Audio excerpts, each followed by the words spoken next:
We have so far conducted 339,491 tests since the beginning of our testing capacity. Of the 26,000 cases we have recorded so far, about 22,270 cases have recovered, which gives us a very high percentage that I will give you as we go on. Our total deaths still remain 139, accounting for 0.53% of the cases. Most importantly, the number of active cases, which is the cases that we are currently managing, the number that should be of concern to all of us, is the 3,716 cases, who are the people who are sick in our treatment centers, in isolation centers because they are asymptomatic or have a mild case, or under home management because they meet the definition to be able to stay at home. We have in our facilities, our treatment centers, 25 critical severe cases. 8 of them are critical, and 4 are currently on ventilator. Because we are not able to do a daily count of the cases we test, we do a 7-day moving average, which gives us the real averages of the number of cases per day as we move on. You can see that as at towards the end of June, there was a steep rise. But in the last 1 or so weeks, we've seen a decline. We only see the better picture when all the backlog, which we started clearing last week, is completed. But I still expect that the chart is not going to rise up, but it will still see a downward trend, maybe not in the way that we are seeing. We are reporting today a total of 695 cases, I would say new cases that have the result the labs have released.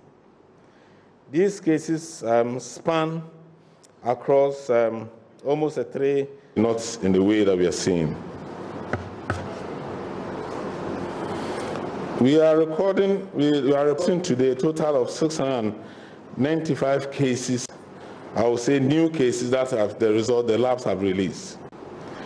These cases span across almost a 3-week period, which is from the 12th of June all the way to the 12th of July, with a peak on the 24th, 25th of June this year. So the total number of new cases is 695, spanning over a period. We're hoping that by next week we would have been able to clear backlog and be able to give a real within 48 hours data. Of the number of the new cases came from 52 districts and 7 regions across the country, which means that 9 regions did not report a case. Greater Accra accounted for 405 new cases from 17 districts. Most of the cases were from Iowa West, and that puts a clarification on the Iowa West. Iowa West was where we have the hotels for quarantine, and most importantly, that is where Miaho tests are done, and they've been allocating that to the district, so they may be coming from other districts. On our system, we know the details, but from the software, it gives us as if it's Iowa, so it's a hotbed, so it's not. That's why it's painted red. Ashanti reported 205 new cases, 19 districts of the 43 districts in Ashanti, with the majority of them coming from Kumasi Metro, Kwadaso, and Asemampong. Eastern region had 36 new cases from 6 regions. Most of them came from Kwahu South. Western region had 16 new cases from 2 districts, mainly from Takwa and Swaim. Delta region reported 16 new cases, 5 from 5 districts. Western North, 16 cases from 2 districts. Upper West, 1 case from Lambusie, and so 9 regions did not report any case. These are Central, Upper East, Northeast, Western North, Savannah, Hafo, Northern, Oti, Bono, and Bono East. These were the regions, minus Western, the Western North should not put there. They are the ones that reported cases. If you go into further details, as mentioned, in Greater Accra, Ayawaso West was the highest, but as explained, it's because of the location of the lab. Accra, Greater Accra Metro reported 46, Adentan 46, Korle 45, Ladi Kotipon 41, Tema reported 39. Mind you, these, like I said, are not recent cases. Some of them are coming from the backlog. But because of contact tracing, we need to be able to show and see those who have been exposed. Eastern region reported 6 cases from Kowa from Plain South, 1 from there, Abuakwa 1. New Drabin, that's Kofodia North, reported 8, Kowa from Plain 6, Kowa South 11, and Kowa East 8. West region 16 came from Takwan Shayim, that's 16, and Wasa East 3. The 1 case from Upper West came from Lambusi, as I mentioned earlier. Volta region reported 16 cases, 4 from Ho. North Town reported 4, Central Town 3, Afaja 2 South 2, and Ko 1. Of the 205 cases from Ashanti region, Kumasi Metro reported 53, Wadasu 31, Asante Mampon 24, Asukwa Municipal 14, Asante Akim 13, Achuma Wabija 12, Okrum 10, and Swami 10. So basically in that order, so that the largest came from this district that I've mentioned. Upper East, Northern, Northeast, OT, Western North, OT, Bono, Savannah, Bono East, and Ahafo did not report any case. Western North reported 16 cases from 9 from Yoso, and 7 from BBNE, Anyuaso required. So the next chart will show, as usual, the number of cases that came in from in the graphical formats here. Yes. And so the chart, the map on the left shows you the cumulative cases, as I've mentioned already.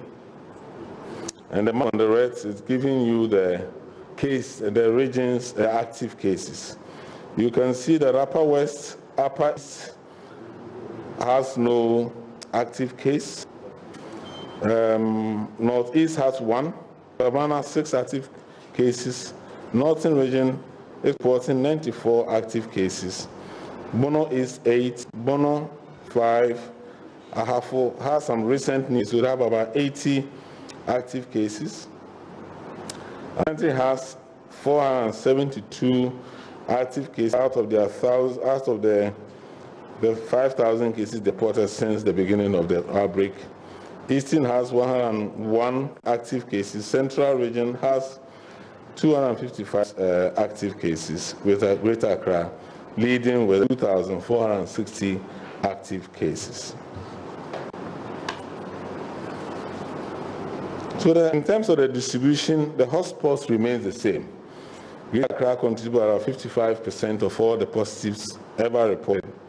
Ashanti 21, Western 8.4%, with Central coming with 4.3% of the total cases confirmed.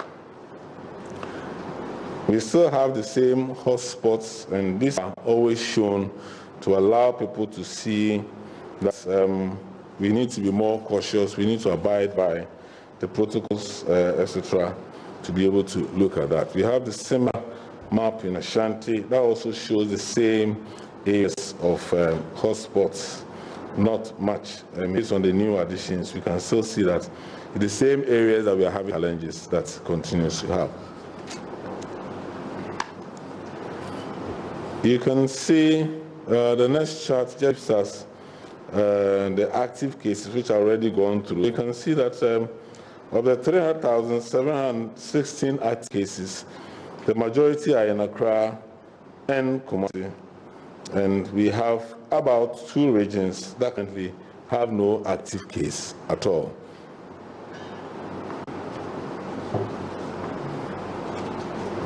Today we decided to share with you updates on our health workers infected. And we believe that we want to salute them for the job they're doing and the courage with which they are working and the fact that they are even back to work. Ahafo has recorded 24 cases of staff who are infected. 5 have recovered and are back to work. And 19 are still active cases who are being catered for. Fortunately, they are all asymptomatic. Ashanti has had 245 health workers infected.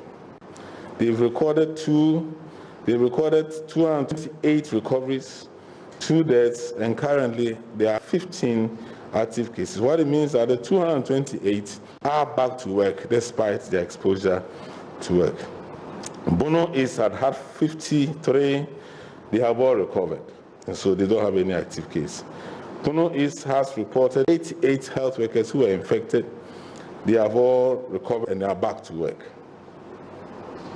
Central Region recorded 295 cases, all but 31 are still active, so 264 have recorded and come to work.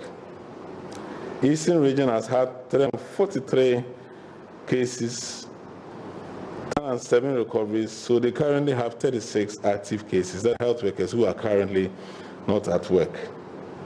Greater Accra has had the largest number of infections, 588. 536 of them have recovered and returned to work. We've lost 3 and we have 49 active cases. There are 49 cases of health workers still going through care, either in isolation, home, or those who are in treatment. Northeast has had recently 2 cases, and they are yet to discharge. They are yet to cover, so they have 2 of them. OT has reported 47 cases of health workers being infected. 40 have recovered, and so we have 7 active cases. Savannah has had 2 cases, they have all recovered. Upper East had 11, they have all recovered. Upper West had 15, they have all recovered and back to work. Volta had 63, they had 57 recoveries, so they have 6 active cases. Western Region has had 150 cases of health worker infections. 148 had recovered, 1 died, and so they have 1 active case. And finally, Western North has had 41 health workers infected, and they have all recovered. I want to use this opportunity to also thank their health workers for their bravery and the work that they continue to do despite the risk that they face going through this as we work towards combating COVID-19. Thank you very much, Honorable Minister.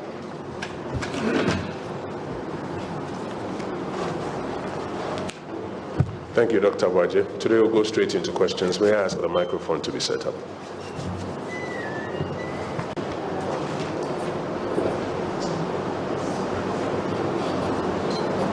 Are there any takers?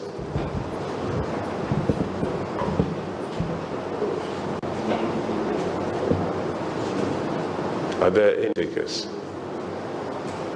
Yes, sir. Any others? Yes, sir. Step forward. Any others? So that I know whether we are wrapping up after just these 2 questions. Okay. It appears we have only 2 questions today and then we'll wrap up. Yes, sir. Honorable, good morning. Morning. The question is Ghana Health Service. If I say the cases no after say a peak in Aba reports I have no. This is the cost we do 400. Now baby 200. Now some say 300. I see up and down.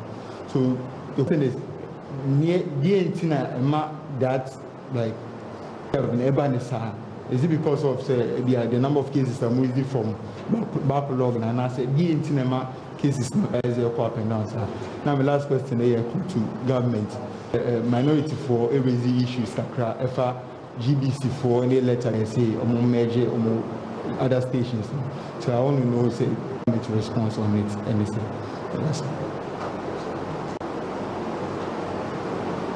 My first question on the health workers. My name is Derek Kabute from Metro TV. Can we be assured that they have adequate PPEs, because we still keep getting these cases from their branch? We still keep getting health workers covering their cases. We want to ask if the adequate things they need has been provided, because that's the major concern they raised. Secondly, I want to ask the Minister of Information, the enforcement of the protocols, how far, because we still have these issues coming up where people are still not obeying the protocols. How is the enforcement of the preventive measures being handled?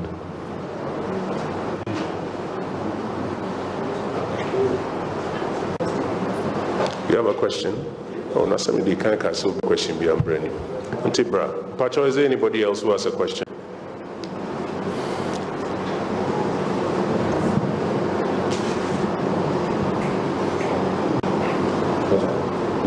Pacho, go ahead. You, maybe the Ben Arthur from United Television, UTV.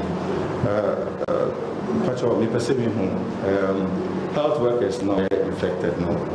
They perceive total recovery.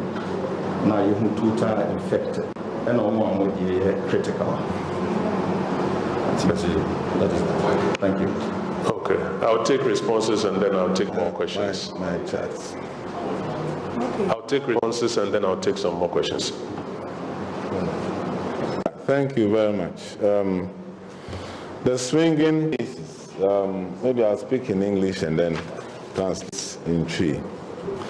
We go out to test people who report with conditions and also their contacts after those who have tested positive and risk groups.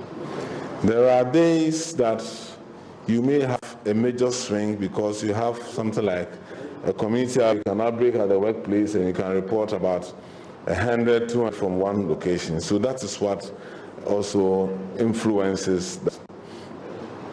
Occasionally, when the number of tests done is in excess of what is usually done, you also may get a higher number being reported. That's why we also present you with a chart that shows you the number of positive from the day that the sample was taken, as shown on moving average. So basically, that is what is influencing the number of cases. The numbers are not supposed to be constant.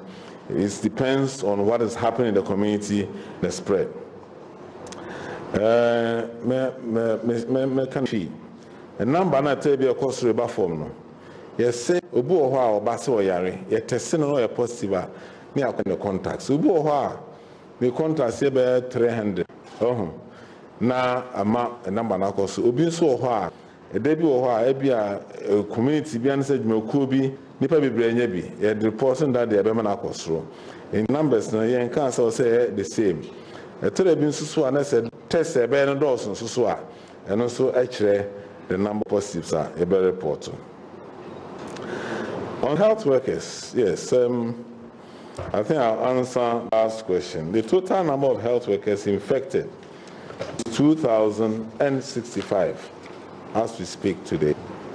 1,870 have recovered. Currently, is 183 who are in care and either in isolation or undergoing treatment. We so far recorded 6 deaths among health workers since that happened. In the initial phases of any pandemic, you tend to see that. But as you can see, that in the last, a significant number of cases have recovered, telling you that of late, the number of health worker infections have significantly come down. That's why we have 183 positives after the initial phases of the number. You can see that about a lot of the regions, almost all health workers have recovered, which means that they have also not recorded any new health worker infection in the last few weeks, and that's why they have the recovery. So they've been training. The PPE availability has significantly improved.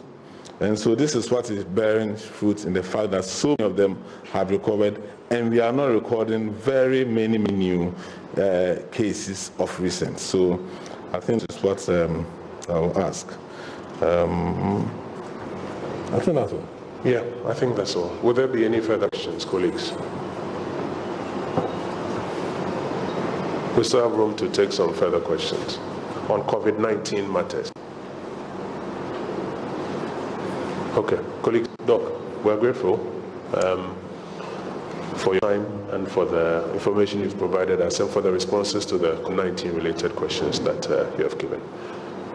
We'll draw down the curtain here this morning. Yeah, thank you very much, Honorable Minister. Just to add that I think we have seen a slight increase in the use of masks.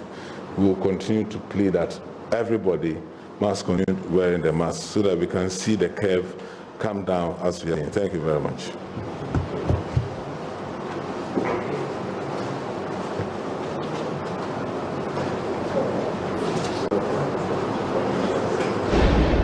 And you're welcome back from the Information Ministry. Quite short and straight to the point, if you ask me. We have seen an increase in the number of cases to over 26,000. That's the major headline there. We now have 26,125 cases. Recoveries and discharges are in the region of 22,270. That means that the number of active cases is still above 3,700. However, the number of deaths are the same. They are 139. And so that's the latest from the Information Ministry, as said by Dr. Patrick Kumar-Boaje. Now, we know that the death rate is now 0.53%. That's also very important to look at. Dr. Patrick Kumar-Boaje, Director General of the Ghana Health Service, giving us those updates there. You're still live on JoyNews Desk. Now, let's go back to the elections and the hope of the slain 28-year-old Silas Wolochame's family will be restored if indeed the police or the perpetrators are brought to book. Now, that is according to the Member of Parliament for Banda, Ahmed Ibrahim. Now, Silas died Tuesday morning after he was stabbed to death at Kabrono near Banda Hinkro in the Bono region.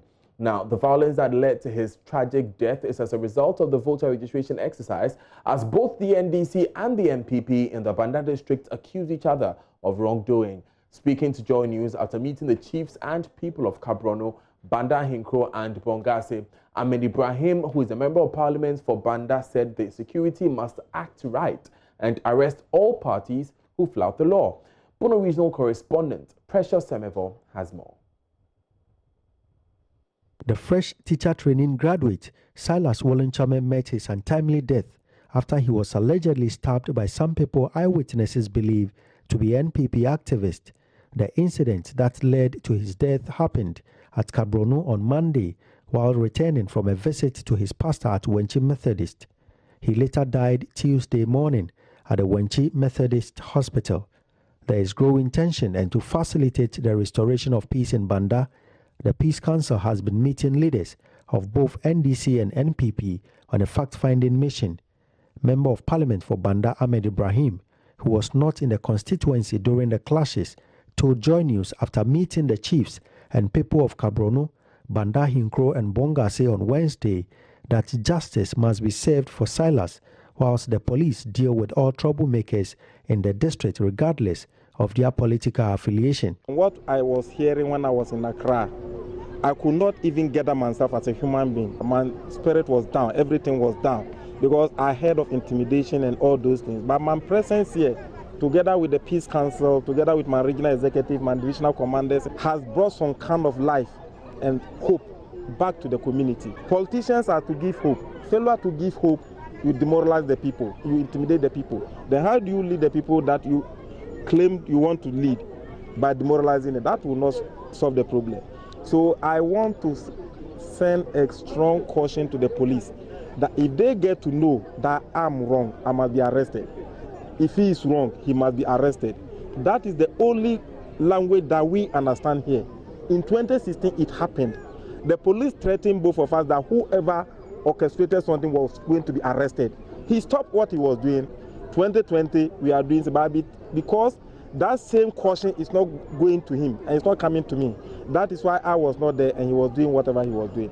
But the last of it all, you can only revive the hope of the disease families by making sure that you arrest the one who is responsible for killing or murdering that young. He also urged the security to act on information people have volunteered to bring normalcy to Banda, especially during the voter registration exercise. Information were volunteered to him.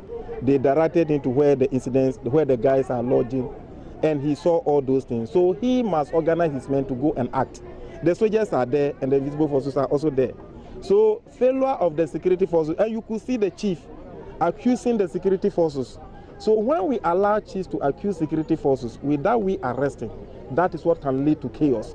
But when people can cause mayhem and they are living in the community with us, and you see them, you are state security, they are not state security, but they are well armed and they are causing all this. And you see them, people are feeding them and they are hiding in the bush. If the security can go there and crush them, that is the only thing that can bring normalcy to that place. We left that jungle long ago and came to sign a social contract. So if after signing social contract by democratic means, we are still practicing the jungle life, then what is the essence of democracy, even in registration? For Joy News, Precious Semevo, Banda.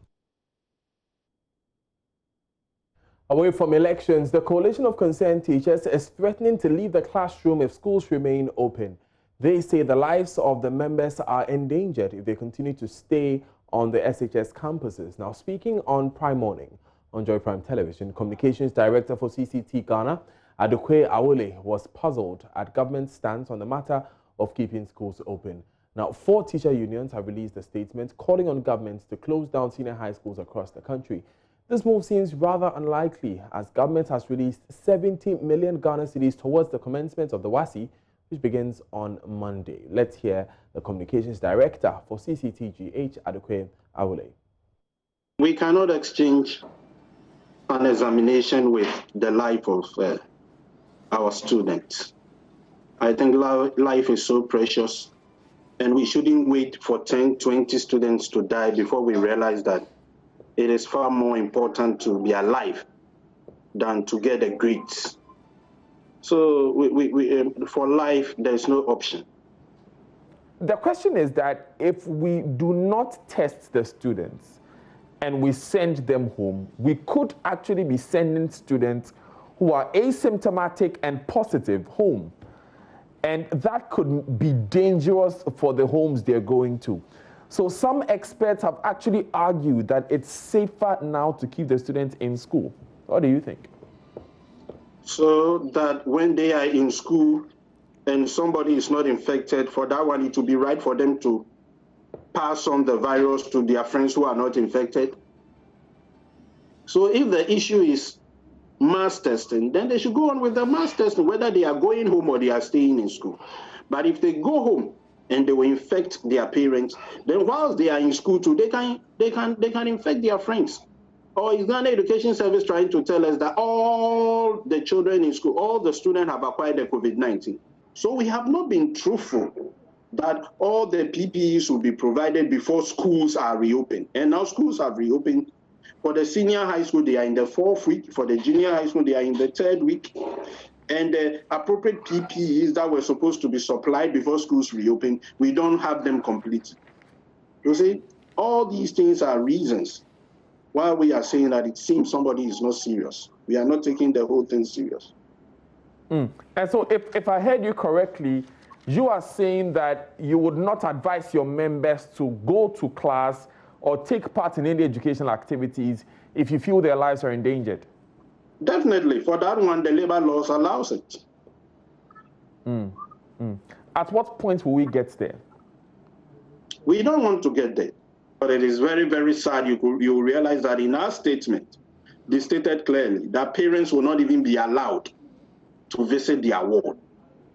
Your ward will be in school for 12 weeks, 11 weeks, and you will not be allowed to visit. But registrants or EC officials will be allowed to go to the school to register your ward.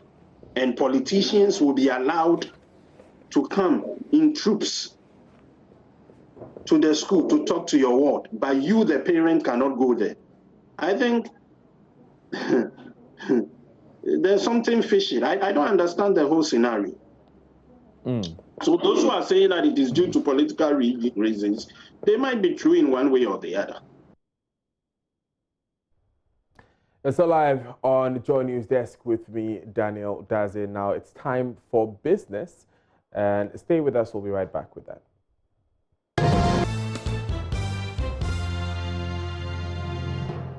Africa's highest score in aviation safety oversight. Minister of Aviation Joseph Kofi Adda says the establishment of the Independent Accident Investigation Bureau is another important step in ensuring improved safety and security in the aviation sector. I'm happy to announce that the Ministry has received approval from Cabinet for the establishment of the Accident Investigation and Prevention Bureau. And accordingly, the Ministry is working in collaboration with the Attorney General, the Minister of Justice, as well as other state actors in finalizing a bill which has now been laid in Parliament for consideration and passage. Indeed, just yesterday morning, I laid the bill before Parliament, and from here we're going to have a committee meeting and a certificate of agency to see if we can pass this in the next 2 weeks. At the inauguration of the National Aviation Safety Coordination Group, Director General of the Ghana Civil Aviation Authority, Engineer Charles Krakow, called for more collaboration with other stakeholders for a safer airspace. Our sector's contribution to the economic development remains significant. Until the outbreak of COVID-19, air transport supported nearly 6.2 million jobs and generated $55.8 billion in GDP of Africa. The African aviation market is one of the world's most promising in terms of its overall growth potential. This is because of a growing industrial sector and the continent's population of 1.3 billion that is set to further increase well into the future. According to long-term traffic forecasts of the International Civil Aviation Organization, passenger traffic for Africa is expected to grow by 4.3% annually up to the year 2045, with freight traffic on track to expanding more than the global average of 3.9% annually within the same period. Ladies and gentlemen, these trends are positive, but they underscore the importance of continued ACAR compliance. The National Aviation Safety Coordination is also tasked to ensure safety on the seas. Stakeholders inducted into the group include the National Communications Authority, Environmental Protection Agency, Ghana Air Force, and the Ghana Nuclear Atomic Agency. The group will be given a legal mandate to function under a certificate of agency expected to be passed by Parliament.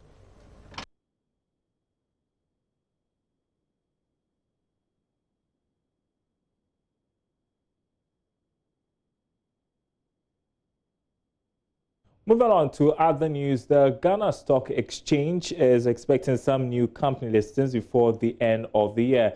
The managing director of the Ghana Stock Exchange, Eko Afezi, who disclosed this to Joy Business, said despite challenges in 2019, they are optimistic of a strong bounce back. There's more in the following report. The Ghana Exchange reported a revenue of about 27 million cedis, a marginal decline from the 2018 performance of 32 million cedis. Total income of the year stood at 8.4 million cedis, while that of 2018 stood at 11.9 million cedis. Speaking to Joy Business, Chairman of the Board, Albert Essien, believes the market will perform better by the end of the year. Definitely, whenever you have a market that is ruffled, albeit for the good reason, yes, investors are a bit, they are careful. It's the right attitude. You know, you need to be risk conscious. So that is what happened to investors. I should say that the first half of this year, also equities are yet to really come to play as one would really want to see it. But the bond market has been quite super. So the exchange has done better January 2020 to June 2020. And all being well, they should do better than what happened last year. Managing Director of the Exchange, Eko Afezi, has been speaking to Joy Business about some prospects of the year. I said earlier on that we are likely to have some issuers of bonds coming onto the market before the end of the year. We'll have about 3. We're likely to have a company listed on the GATS, maybe another one on the main market.